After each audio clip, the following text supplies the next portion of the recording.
Hi there. This is Edgar Allan Poe taking over the body of James Valvis to talk about literary matters, large and small. And today, I want to talk about some hard things. These are not easy things for me to talk about.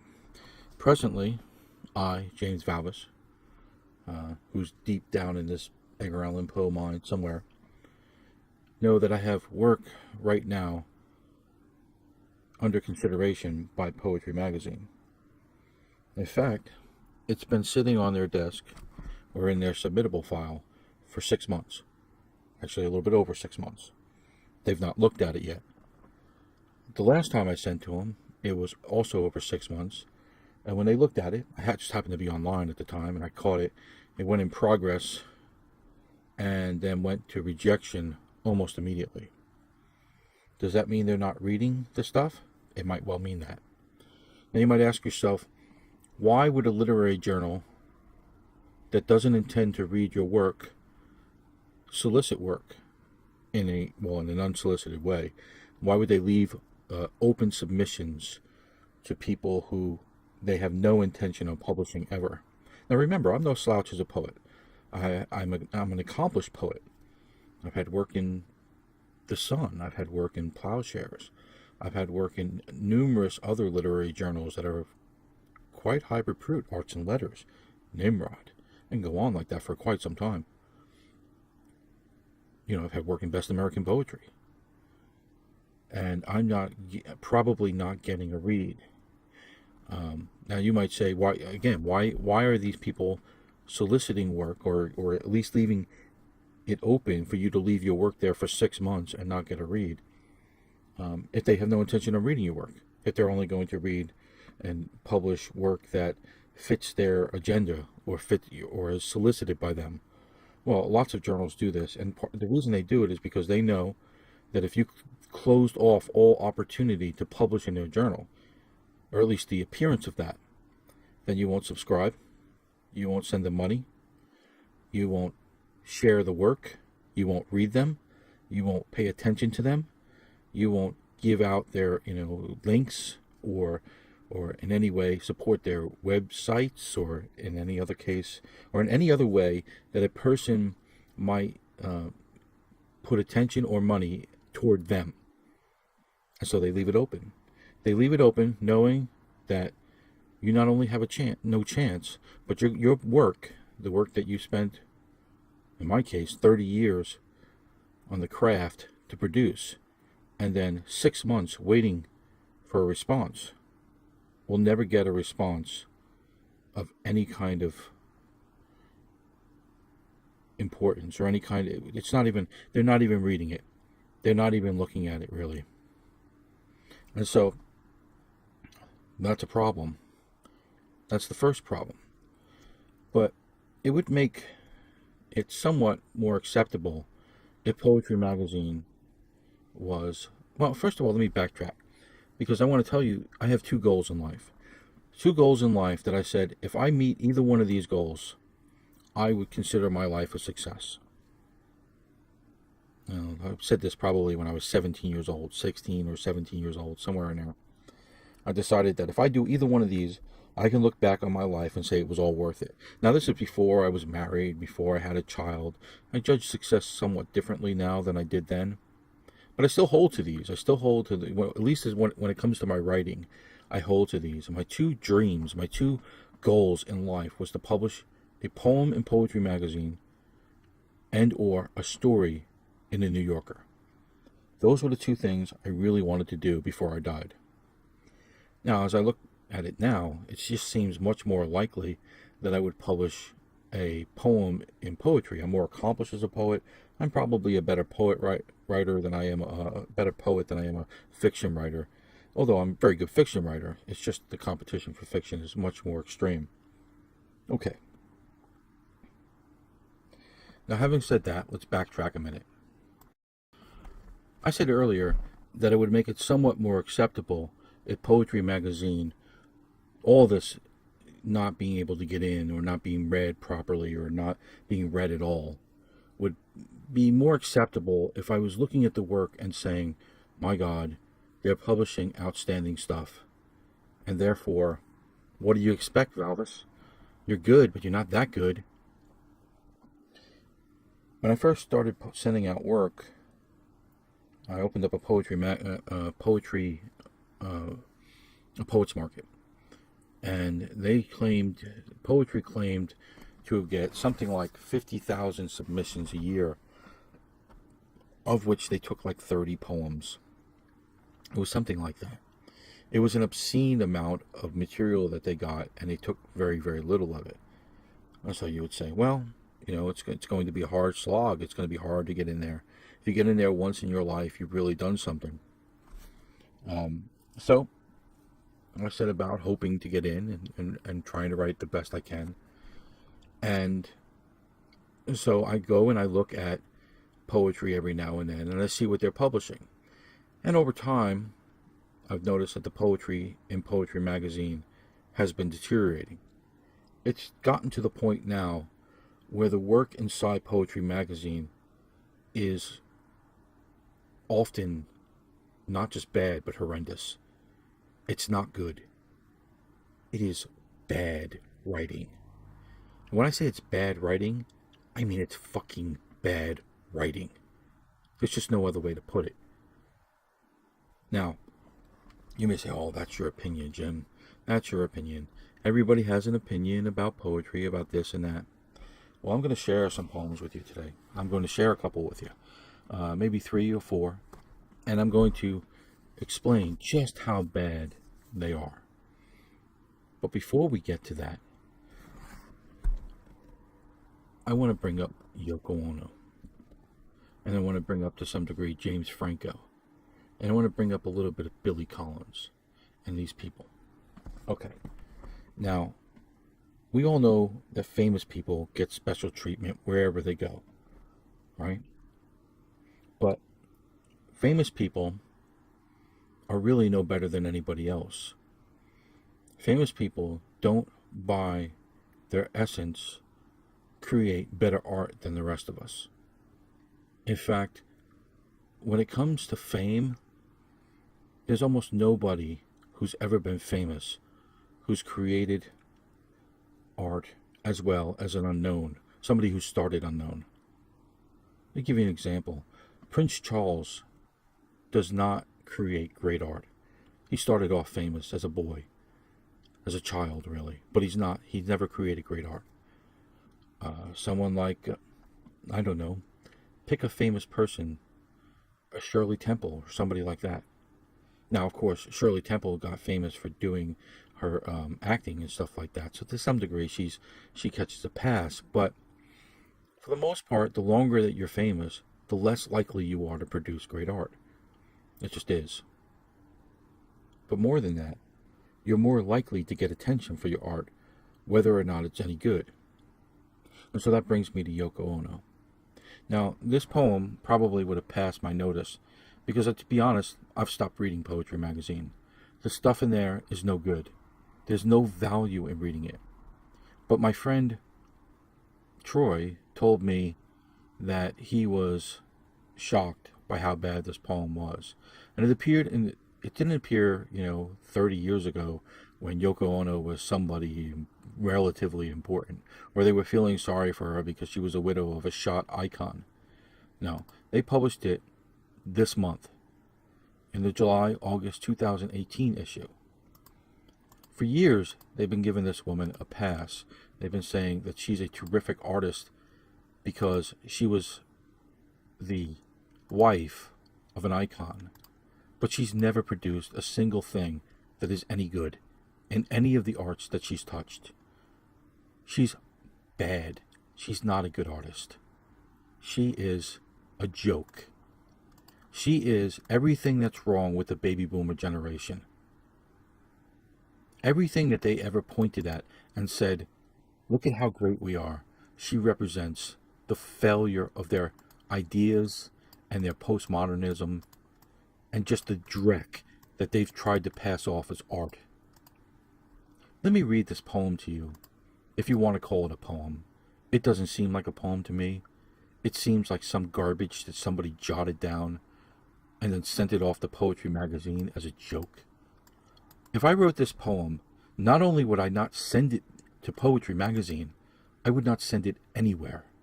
Not anywhere. And if I did send it anywhere, it would not get published. Nobody would publish it. This is a bad Lynn Lifshin poem.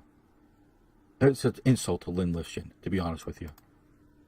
It reminds me a little bit of the Lifshin Madonna poems or something like that, where it's very short and imagistic, but it has none of the cleverness of Lifshin. And honestly, any Lifshin poem would have been better than this dreck. Let me read it. I have to read the whole thing. I can't excerpt it. I can't just give you a part of it. It's only 5 lines long, but it takes up a page in Poetry Magazine. Now, I'm not the only person who ever dreamed about placing work inside this magazine. I am clearly not the only person. Like I've said before, to land a poem inside this magazine would be a lifetime achievement for many people, myself included.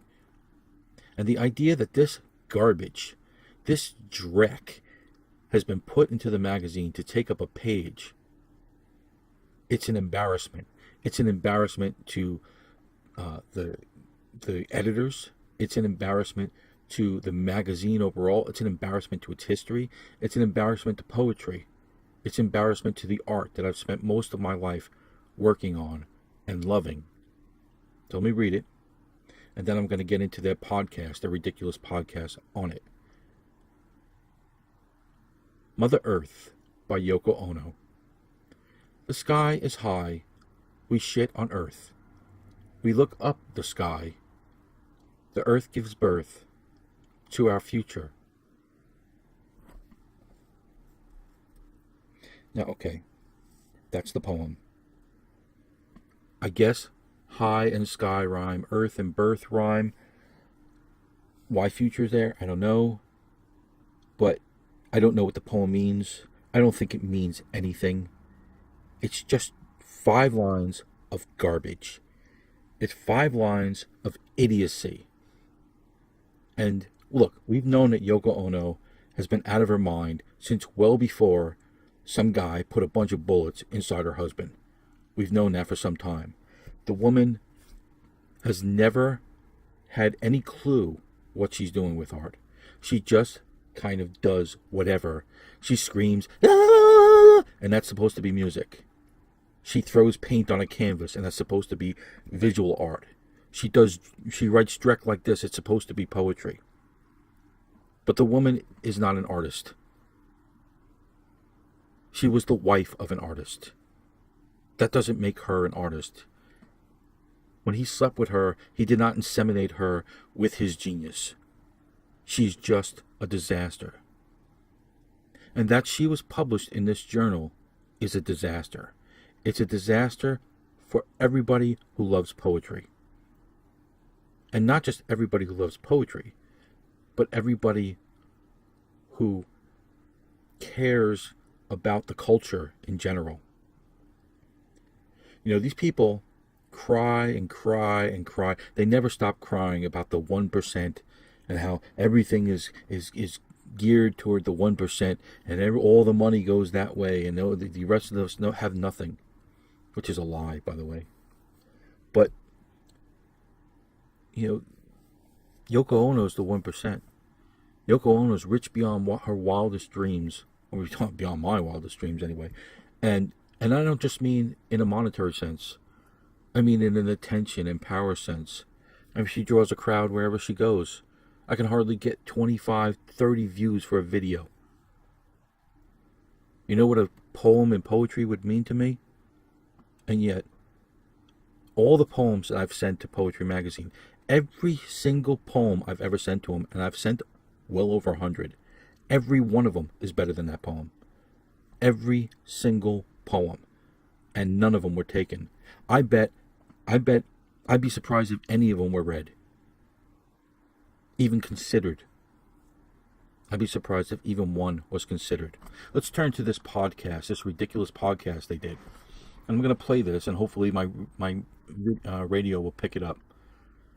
And remember, I'm saying all this knowing that if they catch wind of this, that's it for me. That's it for my dream and poetry magazine. I'm done. Kevin Kraft, the editor, will never publish anything I write because I've said this, because I've had this podcast. Now, before I get into this podcast, I might want to go first to talk about the ridiculous 2 poems here by Joyce Carol Oates. Now, Joyce Carol Oates is another famous person. She's famous as a writer, and she's famous as a Twitter freak now who just completely says ridiculously dumb things, and is constantly,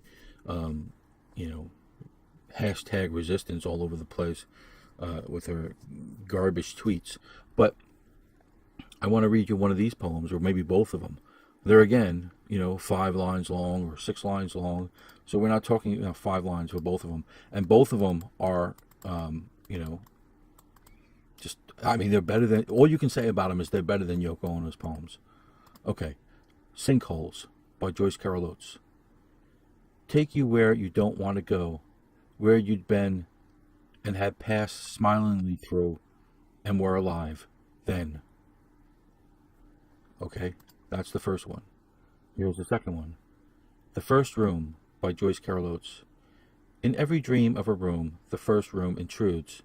No matter the years, the tears dried and forgotten, it is a skeleton of the first that protrudes. Okay.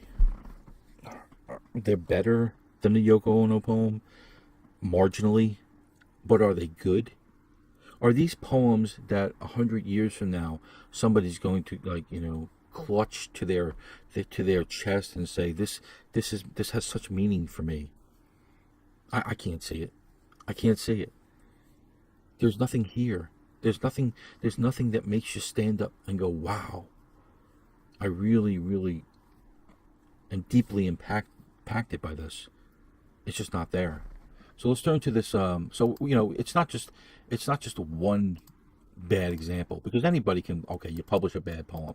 All right, you get a little starry-eyed about Yoko Ono, and you think, oh, Yoko Ono has sent us a poem. Let's run it, and maybe it'll bring more attention to these other great artists and their poems. That's not what's happening. That's not what's happening here. They didn't publish James Franco because they wanted to draw attention to other writers. They're publishing these people because they are. Because at heart, these people are less interested in the art than they are in their own glorification and their own self-aggrandizement. They associated with Yoko Ono. They associated with a Hollywood star like James Franco. That's why they're publishing this crap. Okay? And it's also because they think it'll sell the magazine probably a little bit, to have Yoko Ono in there. But that's not the primary reason. The real reason is they just think that they're, the stupid hoi polloi and the poems that they send and sit here for 6 months. Ha ha ha, what suckers. We're going to publish Yoko. All right, let's get into this this ridiculous podcast here. And I want to just play it for you, and then I'll stop it when I want to comment. This is the Poetry Magazine podcast for the week of July 2nd, 2018. I'm Don Scher, editor of Poetry Magazine. I'm Christina Pugh, consulting editor for the magazine. I'm Lindsay Garbett, associate editor for the magazine. Now, for this little crap poem, okay, they need 3 it's not even 2 lines per editor. The poem is 5 lines long, but they need all 3 of these editors, 2 females, and of course Don Scher, the head editor, to introduce to you this this ridiculous poem. It can't get any stupider. You can't even imagine just how stupid this is. Okay, all 3 of these people doing this ridiculous, idiotic podcast. On the Poetry Magazine podcast, we listen to a poem or 2 in the current issue. Mother Earth, the sky is high. We sit on Earth. We look up the sky. The Earth gives birth to our future. That's Yoko Ono, whose poem Mother Earth is in the July-August issue. We asked if she would read the poem for the podcast, and this is the recording she sent us. Let's hear it again. Oh, let's hear it again. Oh, let's hear it again. Oh, can't wait. Mother Earth, the sky is high. We sit on Earth. We look up the sky. The earth gives birth to our future. Yes, you just heard that poem twice. Okay, You can read Mother Earth by Yoko Ono in the July-August 2018 issue of Poetry Magazine or online at poetrymagazine.org. We'll have another episode for you next week, or you can get all the July and August episodes all at once in the full-length podcast on SoundCloud. Let us know what you thought of this program. Oh, I'm letting you know. I am absolutely letting you know. Yeah, they took 3 freaking editors to introduce and they don't even talk about it. Email us at podcast@poetryfoundation.org. That's enough of that. Listen, they don't talk about it. They don't try to explain it. They don't say, like, maybe, we got a greater insight of what she meant. I don't even think the woman knows what it meant. It's just something that she dashed out one day and then sent to these people. And they're like, oh, Yoko, please send us a recording of it. And they leave it all by itself. They leave it by itself for a minute and 39 seconds. They give you this podcast. Oh my goodness. Oh Lord. Please make it stop. So, this is the first thing I wanted to talk about. I wanted to talk about 2 things today that I think is poisoning the poetry world. And this is the first. This ridiculous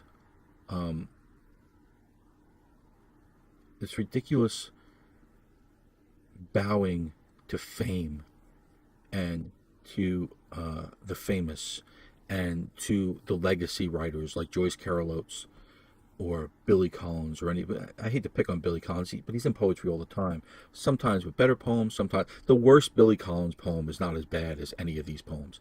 But it does seem to be that if he writes something, he can get it in Poetry Magazine anytime he wants. So what it means is that there's always less space for other writers, writers who are writing outstanding stuff and they can't get in the journal. They just can't because they're not even being considered. I don't even think I'm being considered when I send them work. And yet my work languishes there for 6 months. It's not like they answer in 6 days and you say, well, okay, they didn't read it again. For 6 months, it has sat there and done nothing. They've not even looked at it. And I know the day they look at it, they're not going to open it and read these 4 poems. And let me tell you something. They're the 4 best poems I wrote last year. I wrote a lot of good poems last year, but these were the 4 best of them. And I would be really surprised if one gets taken. Now, I'm a pretty good writer. All 4 of those poems are better than any of the poems I read you here. So we'll see what happens. I have my doubts. Now, the second thing I want to talk about is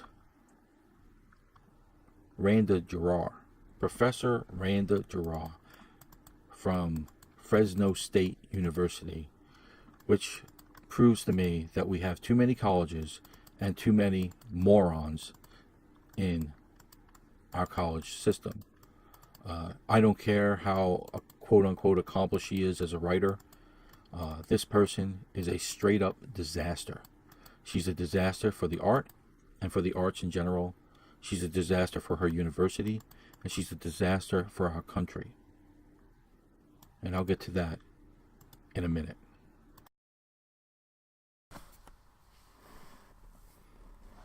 Hi, okay. So because this ran long, this is me speaking 24 hours later, by the way. I know I've made the jump here, and it seems just a couple of seconds have passed, but it's really been 24 hours. And I've done the second part of this, and it runs a full hour. And so it just seems wrong to put them both together. So what I'm going to do is cut it off here. This is going to be part 1. And then tomorrow I'm going to upload part 2. In the meantime, I hope you enjoyed this part of the discussion. The next part is a doozy. It's as big a doozy as this one was. And I hope you'll like, comment, subscribe, share this talk. And as always, thank you for listening, and God bless.